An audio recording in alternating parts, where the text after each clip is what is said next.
Behavioural approach of personality हम करेंगे। तो ये हमारी क्लास 12 साइकोलॉजी एनसीईआरटी चैप्टर 2 का एक टॉपिक है। ठीक है, सो बिहेवियरल अप्रोच क्या होता है? It focus on observable and measurable behaviour. तो बिहेवियरल अप्रोच सिर्फ उसी बिहेवियर पे फोकस करती है जिसको हम ऑब्जर्व कर सकते हैं यानी देख सकते हैं, जिसको हम मेजर कर सकते हैं यानी नाप सकते हैं। So it ignores mental dynamics, internal mental dynamics. तो इस अप्रोच में internal thoughts, feeling, unconscious process को इग्नोर किया जाता है। And personality equals to response to environment. Personality को एनवायरमेंट के रिस्पॉन्सेज का कलेक्शन माना जाता है। And behaviour learn via stimulus response links. और कोई भी बिहेवियर को हम कैसे सीखते हैं? वो होता है हमारे स्टिमुलस और रिस्पॉन्स के लिंक्स के कारण। स्टिमुलस क्या होता है? Anything, any change in the environment. और रिस्पॉन्स क्या होता है कि जब हम उस स्टिमुलस पे रिएक्ट करते हैं, उसके लिए रिस्पॉन्ड करते हैं, तो वो हमारा रिस्पॉन्स होता है। सो बिहेवियर स्टिमुलस और रिस्पॉन्स के लिंक के थ्रू सीखा जाता है। ठीक है, रीइंफोर्समेंट स्ट्रेंथन बिहेवियर। रीइंफोर्समेंट क्या होता है?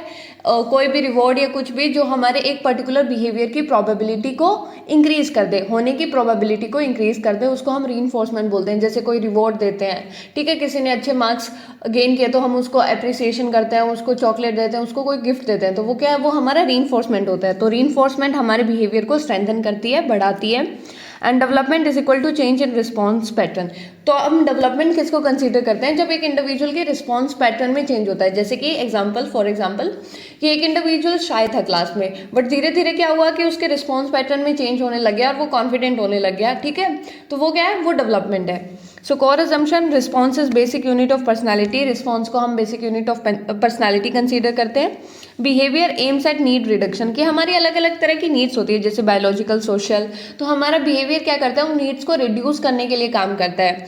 ठीक है, बायोलॉजिकल जैसे भूख लगना, सोशल जैसे अप्रिशिएशन चाहना, सारी चीज़ क्या है? ये हमारे सोशल नीड्स हैं। सो रीइंफोर्स रिस्पॉन्सेज गेट रिपीटेड। और जिन रिस्पॉन्सेज को, जिन बिहेवियर को रिवॉर्ड मिलता है, वो रिस्पॉन्सेज क्या होने लगते हैं? वो रिपीट होने लगते हैं। ठीक है, जैसे कि मान लो क्लास के अंदर एक टीचर ने बच्चे को प्रेज कर दिया अच्छे मार्क्स लाने के लिए, तो वो क्या करेगा? वो और ज़्यादा पढ़ना स्टार्ट करेगा। ठीक है, क्योंकि वो उसके लिए एक रीइंफोर्समेंट की तरह एक्ट किया।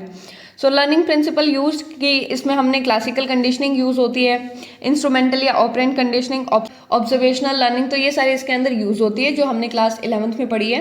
एंड ऑब्जर्वेशनल लर्निंग के बारे में बता रखा है इसमें कि इसके अंदर ऑब्जर्वेशन और इमिटेशन पे फोकस होता है। अब इमिटेशन और ऑब्जर्वेशन क्या होता है? किसी दूसरे को देख के सीखना। इमिटेशन यानी बिल्कुल कॉपी करना।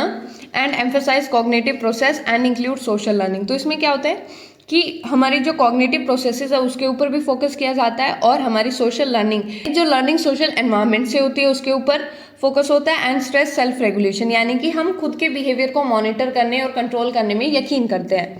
So this is the behavioural approach.